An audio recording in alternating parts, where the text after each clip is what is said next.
Hello guys, I'm Craig McLean and welcome to another video on the Mark 1 Escort build. And today it's time to fit the rear window. Now, little top tip for you, if you're coming to do this kind of work, full restore, by that is before you start doing any cutting, any grinding at all, remove your windows, put them somewhere safe, out the garage. What I did with them, the car was a bare shell, but it did come with all the glass in, apart from the doors. The car had no doors on when I got it. It did come with doors, but there was no glass in them, and the doors that it did come with were out of a van stroke estate. Different hinge configuration on them doors, by the way, for anyone who's maybe come across it. I couldn't find any information on it, but basically the area there with them three fixings, that's to hold your internal handle. It has a rod that comes through to your lock. On the van and estate doors, it's a cut out, different style handle, and also the hinge configuration's different. So I thought I would just mention this on the video because it caught me off. I thought it was just a case of chop the hinge off, swap the hinge configuration round, and that would be it. And I started doing it and realised that the door handle was completely different. So just be aware there are two different types of Mark 1 Escort doors. Anyways, that's moving away from what this video is all about. So like I said, the rear, the windows, the back one and the two back side ones, I took them out of the car, washed them and polished them. I always use car polish on windows and I think it brings them up brilliant. And I found that the back window, from what I remember, it's actually in the house now wrapped in bubble wrap, was perfect, and so were the two side ones.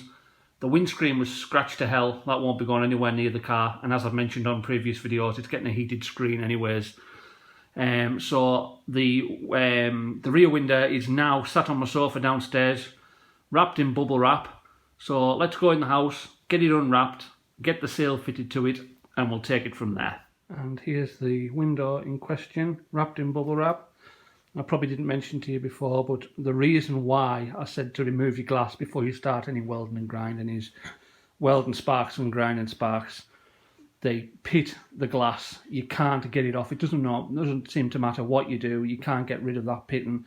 And then what happens as soon as it rains? The pitting, the metal deposits that have melted into the screen leave rusty marks on your window, and it's no good. The windscreen or the windows feel absolutely horrible, and like I say, they leave rusty marks every time it rains. So let's get this window unwrapped and see if it's as good as I remember. Well guys, that's the window unwrapped. It is very good condition.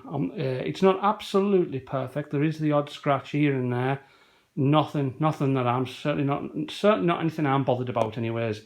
You've got to remember this screen has come from a 1974 car, and to think that it's in that condition, it's remarkable really. At least it is for now anyways, because judging by how hard that seal was to fit to the window, I wouldn't be surprised if this rear screen ends up in 2 or 3 bits by the time I've finished, because what a fight that was to get on. I've run some, I know a lot of people use string, I've used electrical wire because I haven't got any string that would be strong enough. Run that through the seal. Now it should hopefully be just a case of sitting it into the car, getting it into position and flipping that seal over onto the body. I'm not looking forward to it, to be honest. I think it's going to be an absolute fight. So don't be surprised if this screen ends up smashed. Let's get took out to the garage anyway. Let's get sat into the car, and I'll let you see some footage of me hopefully getting it fitted properly. The seals also come with the chrome infill. I've got the proper tool in the garage to put that infill in. You really need that if you want to do it properly. So yeah, that's in the garage, raring to go. So let's get it done.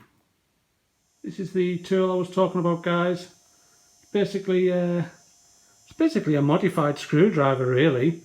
I think I bought it from a show some time ago, one of the mini shows, I think, and that end there basically fits into the channel. You feed your chrome strip through the middle of it, through the hoop, and then you just pull along and it guides it in beautifully.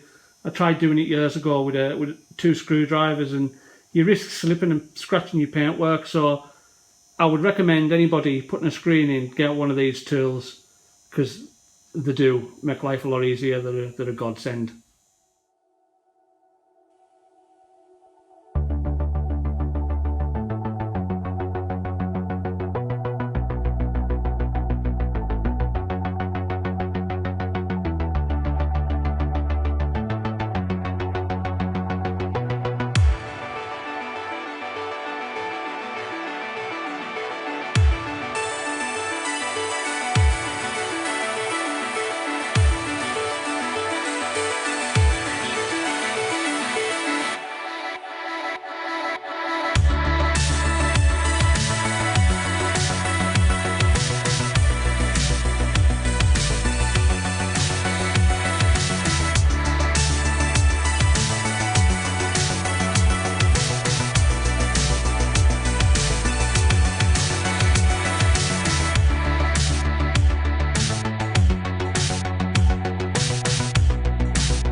Well, I've got to say, it's maybe in, but Jesus Christ, I need a bath. I am absolutely sweating. Certainly not an easy job. Quite difficult with the Escort, because you've got the boot to lean over, especially when you're working on the top of the screen. With the Mini over there, well, they're dead easy, because you know the screen's right in front of you. Now, I was concerned putting this screen in because, as I've mentioned in previous videos, I have actually replaced the roof skin, and the roof skin does come down into the channel of the top of the window.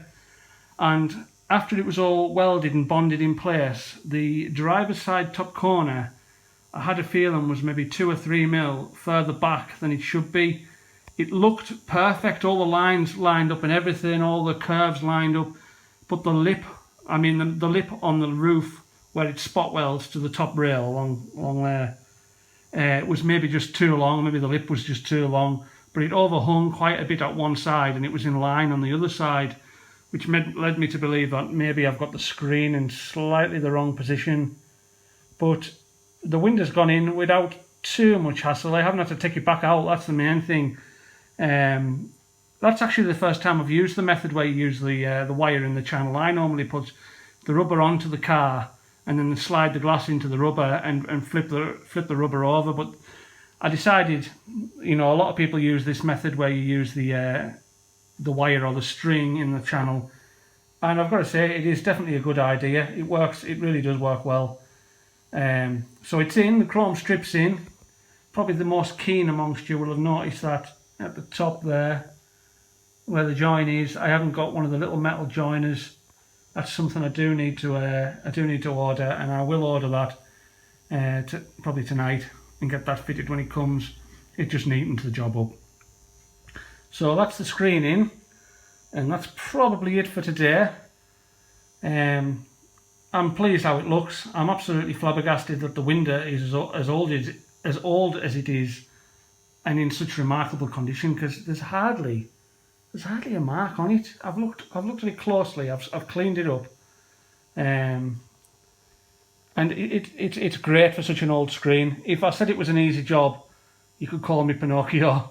So be prepared if you do come to do one. You know, kind of be prepared that you're gonna have a little bit of effort to put in. They're not super easy. They're a bit harder than the Minis, I would say, anyways. Next job. Yep, you guessed it. More windows. I'm not going to bore you with these because I've already showed you basically the rear window going in. There's only so much footage of having windows fitted into the car people can stand to watch. So here we are. Again, these are the original rear quarter light windows, ready to go in the car. I've got new seals for them. They are fitted with seals as they are now, but they're very tatty, covered in white paint from the original body. So I'll get these unwrapped one at a time. I'll show you a little bit of footage of one getting fitted, and I think we'll leave it at that for windows, and we'll move on to something else. And here's what I was talking about. Covered in white paint, cracked. If you look there, you can see that in this light, but they're very tatty. The rubbers won't be going back in.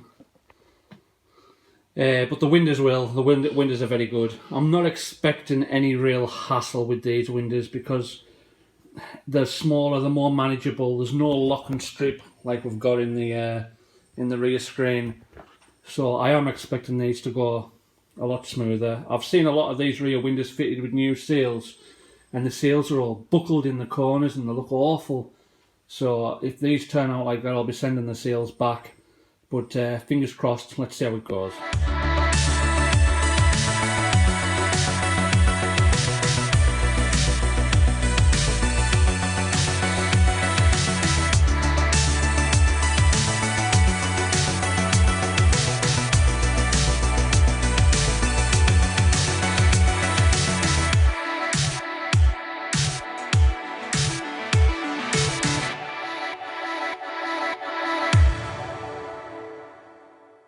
Well, as you'll have just seen from the footage of fitting that window, I spent more time cleaning the glass than I did putting the window in. That is how easy that window was to put in. It was like night and day from the back window. I think I had it in, permanently in, within about 3 minutes. And I probably spent 10 minutes cleaning the glass. So yeah, the seals have gone in nice.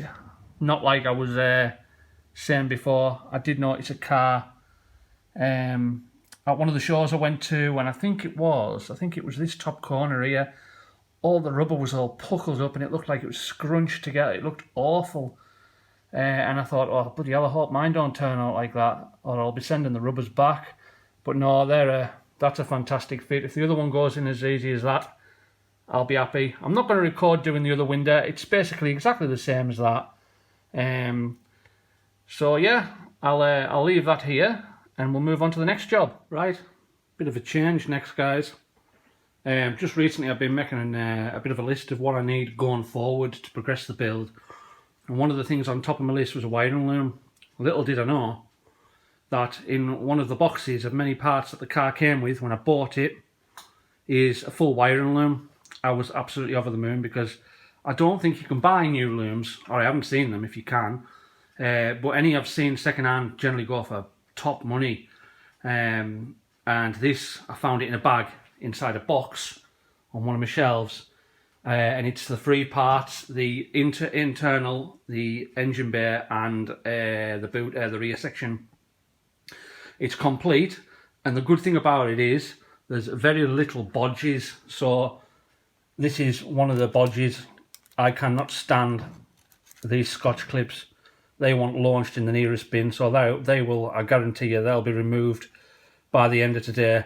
There's one or two other little bits, but mainly it has, as I would expect, it left the factory. I don't think it's the original loom for the car, because this comes with the cables that run up to the interior light. But the car already had a section of the interior light loom in when I stripped it down. So I've got a feeling this is a different loom. So basically I'm going to give it a good clean up from back to front. I'm going to remove the bodges. I do all my joints in soldered and heat shrunk. So I'll show you a little bit of footage of doing some of the repairs. And then I've bought a load of this loom wrap, which should make it look, it should make the loom look like new. These all came from Amazon. I generally use eBay. I don't generally use Amazon. But the delivery times, estimations on eBay were anything from the end of August, start of September till October. So I can only imagine they're being delivered by Tortoise, because God knows why it takes that long when Amazon can deliver it within 2 days. So anyways, it's cost us maybe 30 odd quid in loom wrap. But when you think about how much I would have had to pay if I'd had to buy a loom, which I thought I did anyways, I think it's I think that's a good investment, just to spend a little bit of money to make this loom right, and it'll look nice when I've finished. So what I'm just going to show you is, this is how, I mean, this loom wasn't marked up when I took it out the box. I've spent about 3 hours and I've marked up every single plug. And I'm going to explain to you now how I do that, because I've had a lot of people saying to me, they've seen on my Facebook profile that I'm an electrician by trade. I'm also a 2391 inspector and tester, but this is very, very different to any of that. This is completely different to auto electrics. So basically, I often say to people, classic cars such as your Escorts, your Minis, your Beetles, stuff like that, they are simple, very, very simple looms. I wouldn't dare to attempt something like this on a modern car that's got a sensor attached to absolutely everything. But like I say, with the classics, it's really easy, and I'm going to show you just what I mean by that and how I do it. Now, I'm not saying it's mega straightforward. It does take a little bit of getting your head round to start with, but it's not difficult in the end. So what I'll do is I'll just explain. This here, this is the ignition switch connector. Now, all you have to do is try and find on your diagram where that ignition switch is, and I'll explain how you do that. So on the diagram here, this is the diagram for this car, and now I will explain the difficult part is as well, you need to find the right diagram for your car because they're all different.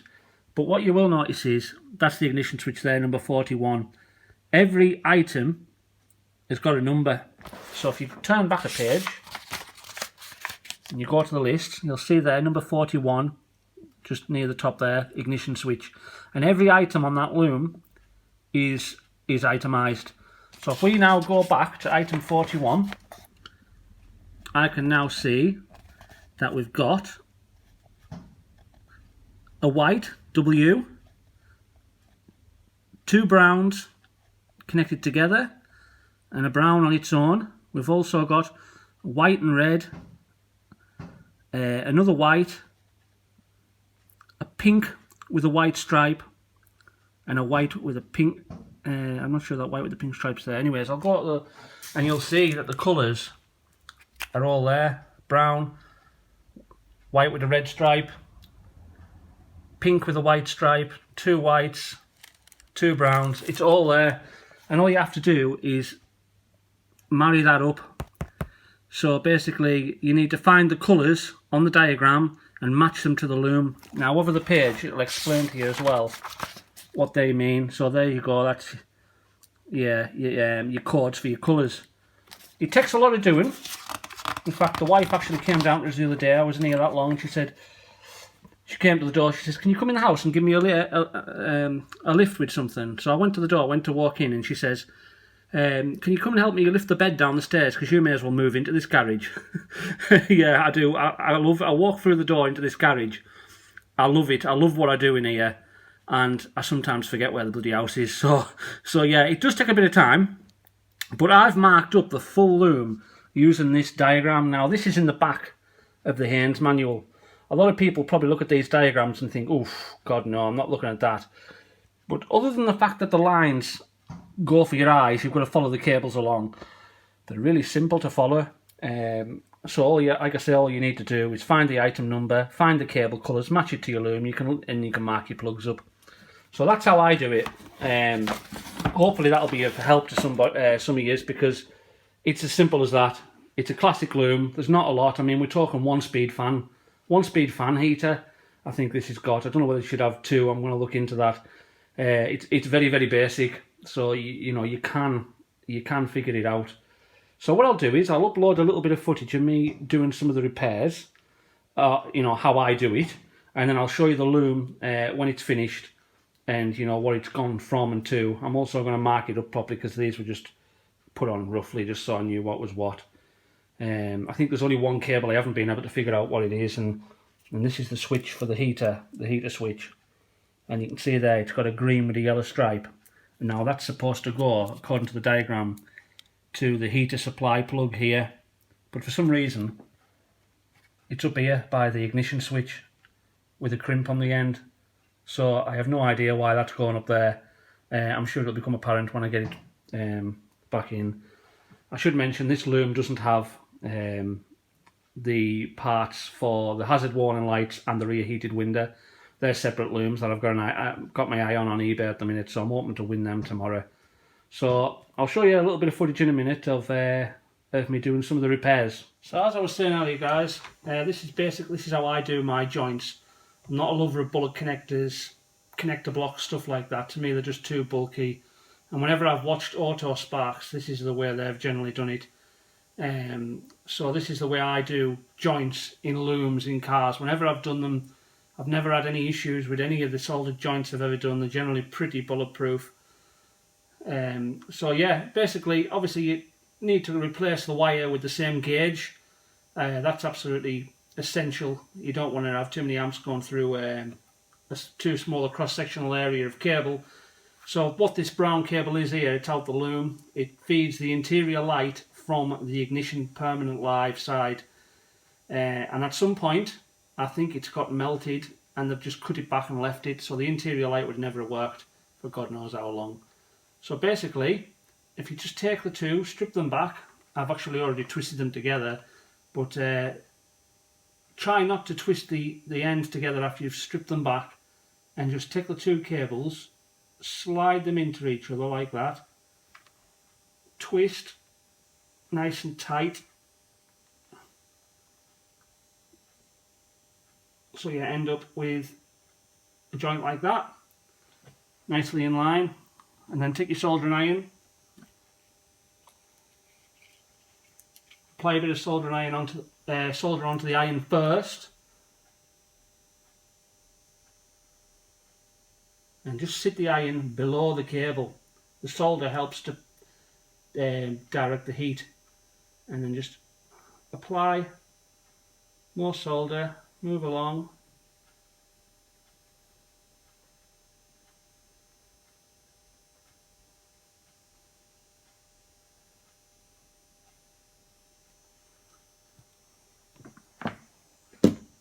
And now, I'll see if I can bring it closer to the camera. You can see, I'll move my arm out the way.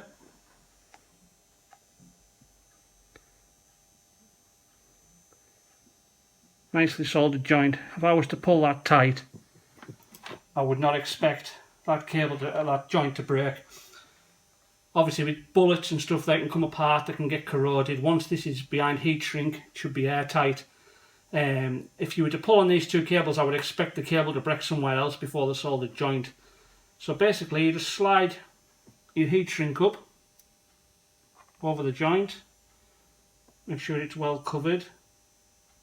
Now a lot of people use a lighter for this. You can use a lighter.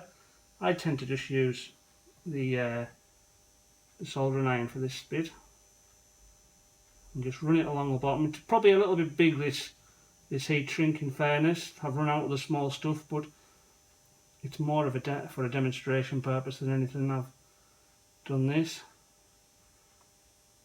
Run your soldering iron all the way along. It seems to be shrinking down enough, to be fair.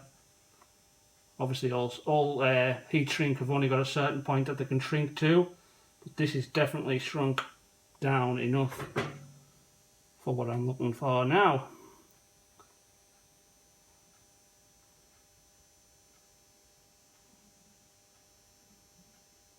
Right, I'll move it towards the camera again. Let's just move this soldering iron out of the way before it ends up melting through its cable.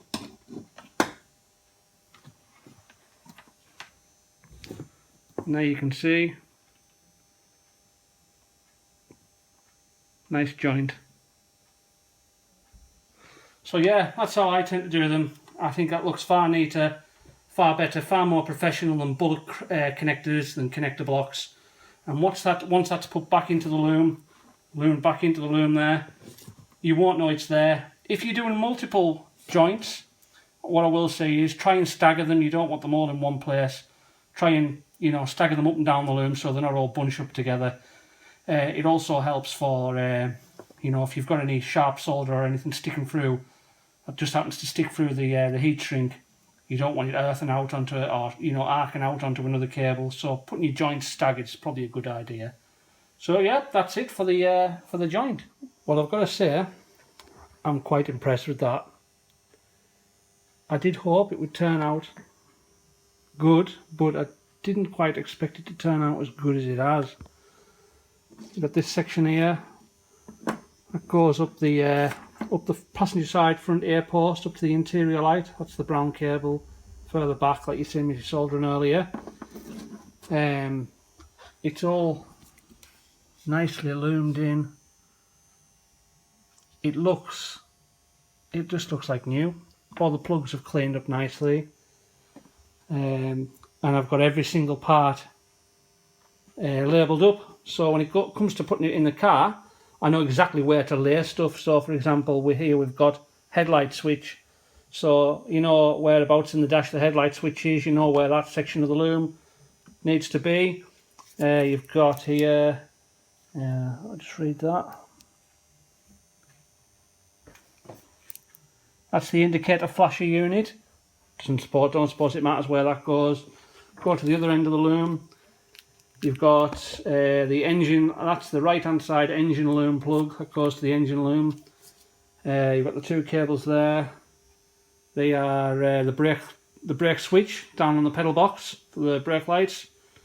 Again, all nicely loomed in. So yeah, obviously I've only done one section of the loom. The back section won't take much doing at all. It doesn't need any repairs or anything. It's spot on. So I'll get that done probably one night.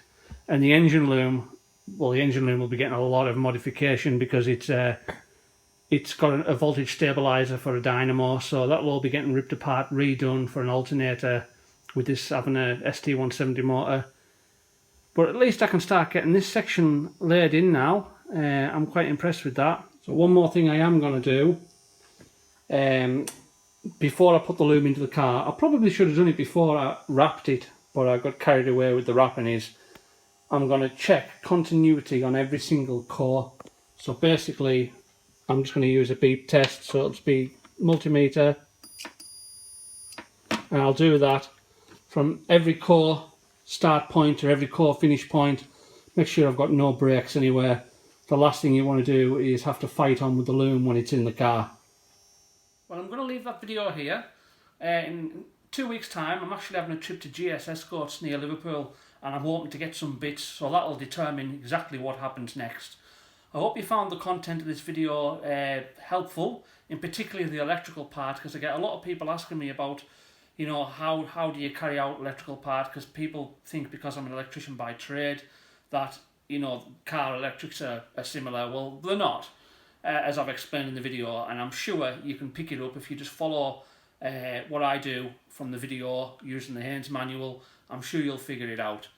It's really not that complicated. It's not like a modern car. So thanks very much for watching. As usual, please remember to like and subscribe, and I'll see you on the next one.